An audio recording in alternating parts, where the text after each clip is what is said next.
মা বাবার অবাধ্য হলে আল্লাহ দরবারে রোজা কবুল হয় না। মা বাবার অবাধ্য হলে রে আল্লাহর রহমত সন্তানের উপরে পড়ে না। এখানে আমরা যারা বাবা আছি সন্তানের জন্য বেশি করে দোয়া করতে হবে। তাহাজ্জুদের সময় খুব কম, আবার রমজান মাস রোজা অবস্থায় আমরা আসছি। আল্লাহ রাব্বুল আলামিন দায়াতুল কলবি আল্লাহর হাবিবের কাছে বলতেছে, ইয়া রাসূলুল্লাহ 70টা মেয়ে মক্কা নগরের মধ্যে আমি দাফন করেছি, মনে হয় না আমার মতো গুনাহগারকে আল্লাহ ক্ষমা করবে। চোখের পানি ছেড়ে আমার যুবক ভাইরা, মুরব্বিনে কেরাম, যে লোকটা 70টা মানুষকে হত্যা করছে ওই লোকটার অন্তরের মধ্যে আল্লাহ মায়া জাগাই দিছে। জোরে জোরে বলে আল্লাহু আকবার। ওই লোকটা কাঁদবো না হাসবো? জোরে বলেন, কাঁদবে না হাসবে? কেমন কান্নাকাটি করতেছে আমার ভাইরা।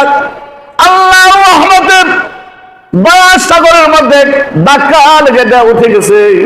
আল্লাহ পাক কোরআনে আয়াত নাযিল করলেন, লা বলেন লা তাকনাতু মির রাহমাতিল্লাহ। জোরে জোরে বলেন, লা তাকনাতু মির রাহমাতিল্লাহ। আবার বলেন, লা তাকনাতু মির রাহমাতিল্লাহ। মা বাবার অবাধ্য হলে আল্লাহ দরবারে রোজা কবুল হয় না। মা বাবার অবাধ্য হলে রে আল্লাহর রহমত সন্তানের উপরে পড়ে না। এখানে আমরা যারা বাবা আছি সন্তানের জন্য বেশি করে দোয়া করতে হবে। তাহাজ্জুদের সময় খুব কম, আবার রমজান মাস রোজা অবস্থায় আমরা আসছি।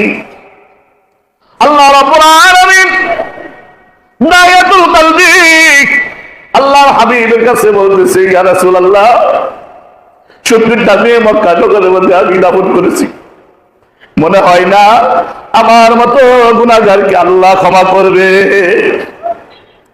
চোখের পানি ছেড়ে আমার যুবক ভাইরা, মুরব্বিনে কেরাম, যে লোকটা 70টা মানুষকে হত্যা করছে ওই লোকটার অন্তরের মধ্যে আল্লাহ মায়া জাগাই দিছে। জোরে জোরে বলে আল্লাহু আকবার। ওই লোকটা কাঁদবো না হাসবো? জোরে বলেন, কাঁদবে না হাসবে? কেমন কান্নাকাটি করতেছে